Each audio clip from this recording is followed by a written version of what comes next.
ঐতিহাসিক ভোটের সাক্ষী হলো বাংলাদেশ সীমান্ত ঘেঁষা পশ্চিমবঙ্গ। টলে গেছে মমতার সিংহাসন। দিদির টানা 15 বছরের শাসনের পর গেরুয়া বাতাস বইছে রাজ্যে। দীর্ঘ অপেক্ষার পর অবশেষে বঙ্গ জয় করলেন নরেন্দ্র মোদী। একমাত্র বাংলা যেখানে গত 15 বছর বিজেপি ছিল না, কিন্তু এবার কি হতে চলেছে বাংলাদেশের? কি আশঙ্কাই বা করেছেন বাংলাদেশের ওই এনসিপি সাংসদ? পশ্চিমবঙ্গে যদি বিজেপি সরকার গড়ে ফেলে, ধরুন গড়ছে, তাহলে মাস খানেকের মধ্যেই বাংলাদেশে শেখ হাসিনা ফিরছেন।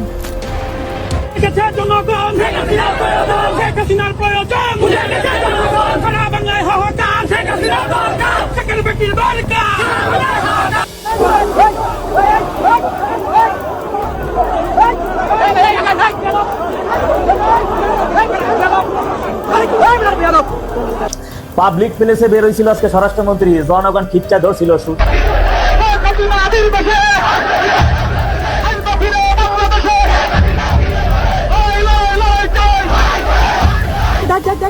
কত সাহস, কলিজা ভরা সাহস। এই সাহস শুধুমাত্র আওয়ামী লীগ কর্মীদের থাকে, তোদের মতো মুরগির কলিজাদের থাকে না। এদের অন্যায় অবিচার যে পর্যায়ে চলে গেছে, এদের পতন খুব অবশ্যম্ভাবী। পতন তাদের হবেই। ব্রেকিং নিউজ, সারাদিনের সকল তাজা এবং আপডেট খবরগুলো আপনাদের কাছে সকলের কাছে পৌঁছে দিব। এই জন্যই সকলে এই ভিডিওটি একদম না টেনে লাইক করে শেষ পর্যন্ত দেখতে থাকুন। কিন্তু এবার কি হতে চলেছে বাংলাদেশের? কি আশঙ্কাই বা করেছেন বাংলাদেশের ওই এনসিপি সাংসদ?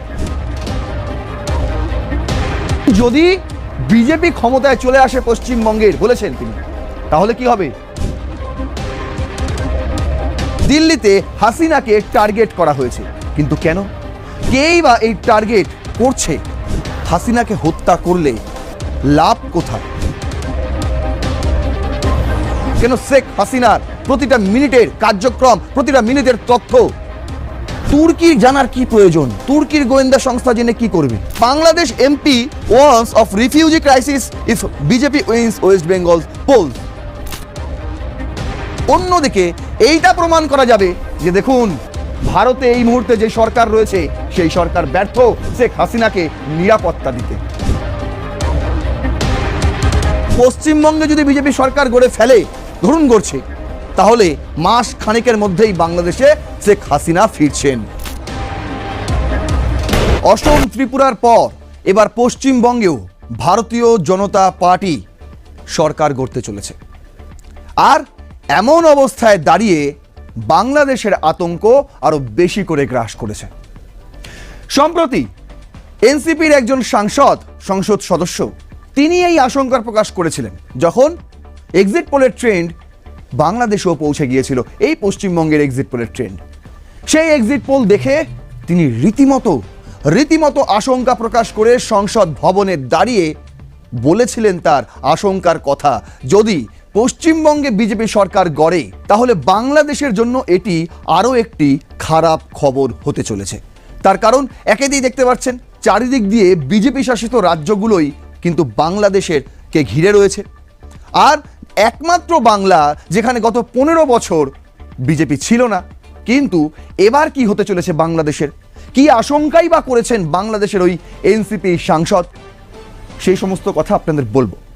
কিন্তু জানেন, এই যে বিজেপি আতঙ্ক, এই আতঙ্কটা বাংলাদেশে এতটাই গ্রাস করেছে যে তার প্রস্তুতি তারা বেশ কিছুদিন আগে থেকেই নিতে শুরু করে দিয়েছে। যে দিল্লিতে হাসিনাকে টার্গেট করা হয়েছে, কিন্তু কেন? কেই বা এই টার্গেট করছে? হাসিনাকে হত্যা করলে লাভ কোথায়? আর এই হাসিনাকে হত্যা চেষ্টার সঙ্গে পশ্চিমবঙ্গে বিজেপি শাসনের সম্পর্কটাই বা কোথায়? চলুন তাহলে এই প্রশ্নগুলোর উত্তরই খুঁজবো আজকের রণক্ষেত্রে। আপনাদের সঙ্গে রয়েছে আমি নারায়ণ। আজ আমাদের হেডলাইন যে বাংলাদেশে বিজেপি আতঙ্ক গ্রাস করেছে। দেখুন, প্রথম স্লাইডে আমি দেখাই যে শেখ হাসিনাকে ঘিরে তাকে যে হত্যা চেষ্টার গল্প, সেই রহস্য কোথা থেকে উদ্ঘাটন হয়। 23শে এপ্রিল এই 2026 তারিখে দ্য নিউ দিল্লি পোস্ট এই কাগজে MA হোসেন সাংবাদিক একটি আর্টিকেল তিনি লেখেন, যা এক্সক্লুসিভ ছিল। হেডলাইন তিনি করেছিলেন, death plot stealth Hasina. Turkey spies agency runs convert network in India targeting former Bangladeshi Prime Minister. বলছে কি তুর্কির একজন গোয়েন্দা তিনি নাকি ধর্ণা দিয়ে বসে রয়েছেন দিল্লিতে, যে কোনো মুহূর্তে তার নিশানায় হত্যা হতে পারেন শেখ হাসিনা। কিন্তু এতে লাভ কিসের? দেখুন, এক ঢিলে দুই পাখি মারা যাবে। একদিকে যেমন শেখ হাসিনাকে চিরদিনের জন্য বাংলাদেশে আর আস্থা দেওয়া যাবে না, এটা একটা নিশ্চিত করা যাবে যে শেখ হাসিনা আর নেই। 2024-এর 5ই আগস্ট বাংলাদেশ থেকে তাকে তাড়িয়ে দেওয়া হয়েছে, কার্যত তাড়িয়ে দেওয়া হয়েছে, সেখানেও তারা ক্ষান্ত হননি। তার পরবর্তীতে গিয়ে ট্রাইব্যুনাল শেখ হাসিনাকে মৃত্যুদণ্ডের সাজা শুনিয়েছে, কিন্তু শেখ হাসিনা এখনো দমে যায়নি। আওয়ামী লীগকে ছাড়াই বাংলাদেশে নির্বাচন হয়ে গিয়েছে, তারপরেও আওয়ামী লীগের ভূত এই বাংলাদেশের, এই বিএনপি সরকারের, এই তারেক রহমানের মাথার ওপর চেপে বসে রয়েছে। আর সে কারণেই এই ধরনের নতুন নতুন প্লট তাদের কষতে হয়।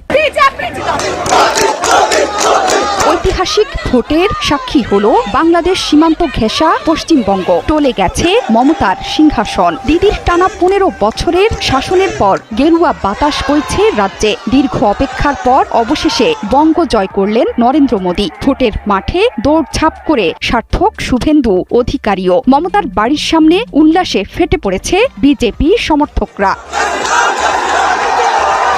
জল্পনা কল্পনা শুরু হয়েছিল তখন থেকেই, যখন তালিকা থেকে প্রায় কোটি ভোটারকে বাদ দিয়ে ষড়যন্ত্রের বীজ বুনেছিলেন প্রধানমন্ত্রী নরেন্দ্র মোদী। বাদ পড়াদের বেশিরভাগই মুসলিম। তথ্যগত ভুলে আরো 25 লাখ ভোটারকে ভোট দিতে না দেয়া মাঠে কেন্দ্র বাহিনীর অতি তৎপরতা বদলে দিয়েছে পশ্চিমবঙ্গের ভোটের ফলের মানচিত্র। এর বাইরেও নাগরিকত্ব হারানোর ভয়ে বিজেপির ঝুলিতে পড়েছে রেকর্ড সংখ্যক ভোট। টানা 15 বছর ক্ষমতায় থাকার পর এবার বড় পরাজয় চাক্ষুষ করছে মমতা বন্দ্যোপাধ্যায়ের তৃণমূল কংগ্রেস। আপনারা কেউ ভয় পাবেন না, নিশ্চিন্তে থাকুন, আমরা বাঘের বাচ্চার মতো লড়াই করে যাব। নরেন্দ্র মোদীর বিভিন্ন বিতর্কিত পদক্ষেপে এবার যেন আগে থেকেই অশনি সংকেত শুনতে পাচ্ছিলেন মমতা বন্দ্যোপাধ্যায়। রাতভর ভোট গণনা কেন্দ্র পাহারা দিয়েও দিদির শেষ রক্ষা হলো না। ভারতীয় গণমাধ্যমগুলো বলছে ভোটের মাঠে 2.5 থেকে 3 লাখ কেন্দ্রীয় বাহিনী মোতায়েন করেছে বিজেপি সরকার। বদলি হয়েছেন 650 পুলিশ কর্তা ও আমলা। পাশাপাশি গণনা কেন্দ্রের ভার প্রধানত কেন্দ্রীয় সরকারি ও রাষ্ট্রায়ত্ত সংস্থার কর্মীদের হাতে তুলে দেয়া। সবকিছু মিলিয়ে একরকম ষড়যন্ত্র করেই যেন পশ্চিমবঙ্গ থেকে দিদির দখল কেড়ে নিল গেরুয়া শিবির।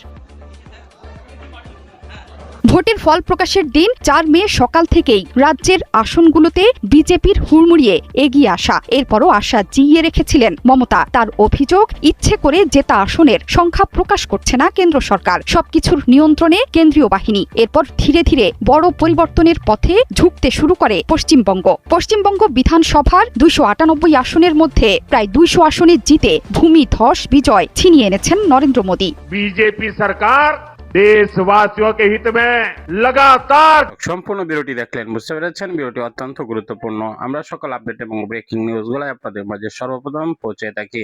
অবশ্যই আমাদের চ্যানেলটিকে সাবস্ক্রাইব করে রাখলে নিত্য নতুন সকল আপডেট এবং ব্রেকিং নিউজগুলো সর্বপ্রথম আপনি পেয়ে যাবেন। তাই সকলের কাছে অনুরোধ, এখনই আমাদের চ্যানেলটিকে সাবস্ক্রাইব করে নিন। দেখা হচ্ছে পরবর্তী ভিডিওতে। আসসালামু আলাইকুম ওয়া রাহমাতুল্লাহ।